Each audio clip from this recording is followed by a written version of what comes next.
ইতিমধ্যেই রাতের তাপমাত্রা আবারও একটু বেড়েছে। আংশিক মেঘলা আকাশ দেখা যাচ্ছে সকাল থেকেই। উপকূলের দুই জেলায় মেঘলা আকাশের সম্ভাবনা থাকছে সারাদিনই। বৃষ্টির বেশি সম্ভাবনা থাকছে পূর্ব ও পশ্চিম মেদিনীপুর এবং উত্তর ও দক্ষিণ চব্বিশ পরগনা জেলাতে। উত্তরবঙ্গেও আংশিক মেঘলা আকাশের সম্ভাবনা থাকছে। নিচের দিকের জেলাগুলিতে বিক্ষিপ্তভাবে বৃষ্টির কথা জানিয়েছে আবহাওয়া অফিস। তারপর আগামী শনিবার এবং রবিবার ফের বিক্ষিপ্তভাবে বজ্র বিদ্যুৎ সহ বৃষ্টি চলবে দক্ষিণবঙ্গের জেলাগুলিতে। দক্ষিণবঙ্গে রাতের তাপমাত্রা আরও একটু বাড়তে চলেছে। সামান্য বাড়বে দিনের সর্বোচ্চ তাপমাত্রাও।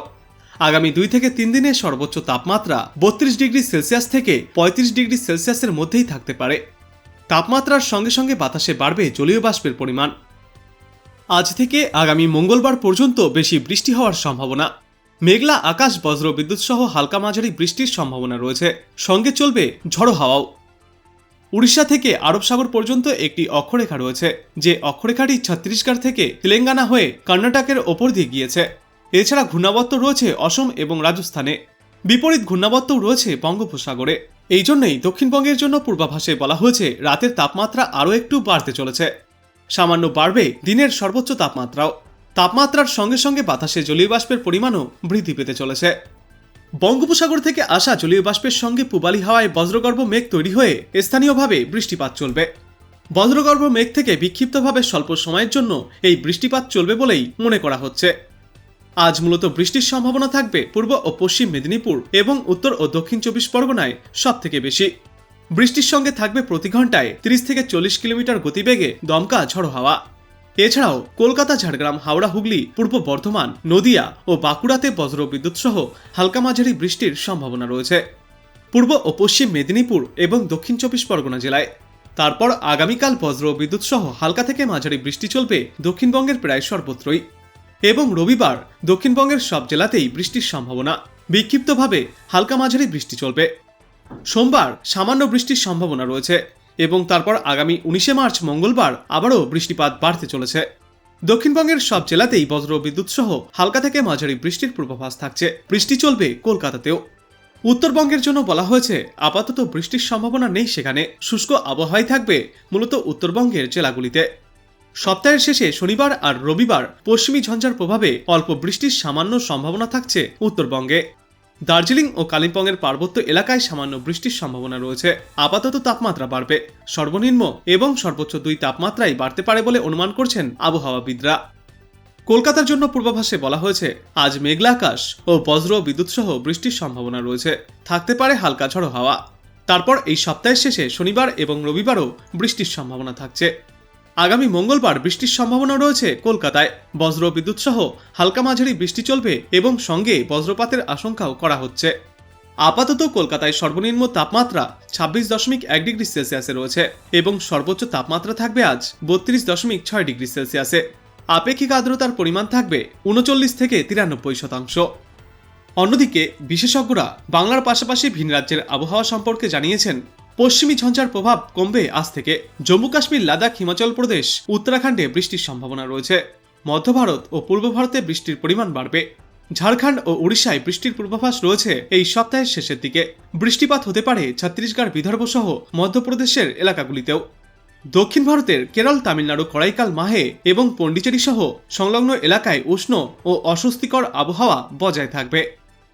এবার চলুন আমরা দেখে নেই আজ আলিপুর আবহাওয়া দপ্তর থেকে বিশেষজ্ঞরা শেষ পূর্বাভাসে কি জানিয়েছেন। বৃষ্টিপাতের সম্ভাবনা থাকছে মেনলি ঝাড়গ্রাম, পূর্ব পশ্চিম মেদিনীপুর এই জেলাগুলো দু এক জায়গায় বজ্রবিদ্যুৎ সহ বৃষ্টিপাতের সম্ভাবনা রয়েছে।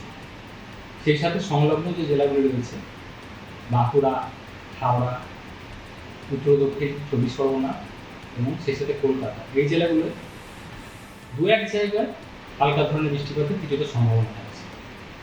মেনলি 13 তারিখে ঝাড়গ্রাম, পূর্ব পশ্চিম মেদিনীপুর এই সাইডটায় একটু কিছুটা বেশি থাকবে, দু এক জায়গায় বজ্রবিদ্যুতের সম্ভাবনা থাকবে। আর কলকাতা সহ পার্শ্ববর্তী অন্যান্য জেলাগুলো যেগুলো বলা হয় কিছুটা সম্ভাবনা থাকছে দু এক জায়গায় হালকা বৃষ্টি। আরও কিছু জেলায় প্রভাব হয়তো থাকবে। দক্ষিণবঙ্গের দক্ষিণের জেলাগুলো বৃষ্টিপাতের সম্ভাবনা থাকছে বজ্রবিদ্যুৎ সহ দু এক জায়গায়। এগুলো লোকালাইজ ধরনের অ্যাক্টিভিটি, থাকলে সেটা স্বল্পস্থায়ী হবে, খুব বেশি কিন্তু স্থায়ী হবে তা না। 15 তারিখে অনেকটা কমে যাবে। মেনলি 15 তারিখে একদম উপকূল সংলগ্ন জেলাগুলো হয়তো দু এক জায়গায় হালকা বৃষ্টি সম্ভাবনা কিছুটা কম। 16 থেকে 17 মধ্যে আবার একটু বাড়বে, বিশেষ করে 16 তারিখে প্রধানত বিক্ষিপ্তভাবে বৃষ্টিপাতের সম্ভাবনা থাকছে দক্ষিণবঙ্গ জেলাগুলিতে। দু এক জায়গায় বজ্রবিদ্যুতের সম্ভাবনা থাকবে, বিশেষ করে 16 তারিখ। 17 তারিখেও হালকা বৃষ্টির সম্ভাবনা থাকবে দু এক জায়গায়। 18 তারিখে একটু কমে যাবে, আবার 19 তারিখে গিয়ে বিক্ষিপ্তভাবে প্রধানত বৃষ্টিপাতের সম্ভাবনা থাকবে। অর্থাৎ এই পুরো পিরিয়ডটাতেই তাপমাত্রা আসলে অনেকটা বেড়ে গেছে, দিনের তাপমাত্রা। পশ্চিমের জেলাগুলো যদি বলা হয়, দু এক জায়গায় 36-37 ডিগ্রির কাছাকাছি অলরেডি পৌঁছে গেছে দিনের সর্বোচ্চ তাপমাত্রা বেশি রয়েছে, এবং সেই সাথে জলীয় বাষ্পের প্রবেশ অনেকটা বেড়েছে। এর ফলে লোকালাইজ ধরনের অ্যাক্টিভিটির কারণে মেনলি এই বৃষ্টিটা, বিশেষ করে 13 থেকে 15 মধ্যে যেটা বলা হয়, হয়তো বেশি থাকবে 13 থেকে 14 মধ্যে, 15 তারিখ অনেকটাই কমে যাবে। 16 তারিখে আবার একটু বাড়বে, 16 থেকে 17 মধ্যে। 16 তারিখে যে বৃষ্টির কথা বলা হচ্ছে, 16 থেকে 17 বা 19 তারিখে যেটা বলা হয়, জলীয় বাষ্পের প্রবেশ বাড়া, সেই সাথে কিছুটা প্রভাব থাকবে পশ্চিমী ঝঞ্ঝা। তাপমাত্রা খুব একটা উল্লেখযোগ্য পরিবর্তন আর থাকবে না, দিনের তাপমাত্রা অলরেডি অনেকটা বেড়ে গেছে। কলকাতা পার্শ্ববর্তী অঞ্চলে সর্বোচ্চ তাপমাত্রা 33 থেকে 37 ডিগ্রির কাছাকাছি থাকবে, সর্বনিম্ন তাপমাত্রা প্রায় 25 ডিগ্রির কাছাকাছি। পশ্চিমী জেলাগুলো স্বাভাবিকভাবে আরও তাপমাত্রা কলকাতা থেকে আরও কিছুটা বেশি, 35 থেকে 36 বা দু এক জায়গায় 37 ডিগ্রির কাছাকাছি, এবং দু একের মধ্যে পৌঁছে যাবে। আর উত্তরবঙ্গের জন্য খুব একটা কিছু নেই, উত্তরবঙ্গের জন্য প্রধানত শুষ্ক ওয়েদারই থাকবে আগামী 8 সপ্তাহ।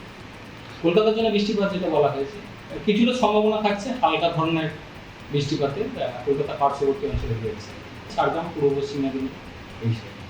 14 তারিখে কলকাতায় বৃষ্টিপাতের সম্ভাবনা থাকছে, 14, 16, 17 এবং 19 এই দিনগুলো কলকাতা পার্শ্ববর্তী অঞ্চলে বৃষ্টিপাতের সম্ভাবনা। দিনের তাপমাত্রা খুব একটা কমবে না। কলকাতার ক্ষেত্রে যদি বলা হয় 33 থেকে 34 ডিগ্রির কাছাকাছি থাকবে সর্বোচ্চ তাপমাত্রা বেশি থাকার কারণেই আরও বৃষ্টিপাতের সম্ভাবনা তৈরি হচ্ছে, সাথে জলীয় বাষ্পের প্রবেশও বাড়ছে। তো আপনি কোথা থেকে দেখছেন এই মুহূর্তে এই আবহাওয়ার পূর্বাভাস, এবং সেখানে কেমন রয়েছে আবহাওয়া, অবশ্যই কমেন্ট করে জানাবেন। ভিডিওটায় একটা লাইক করবেন, আর পরবর্তীতে এমনই গুরুত্বপূর্ণ খবরগুলিকে সবার আগে দেখতে চ্যানেলটাকে সাবস্ক্রাইব করবেন। ধন্যবাদ।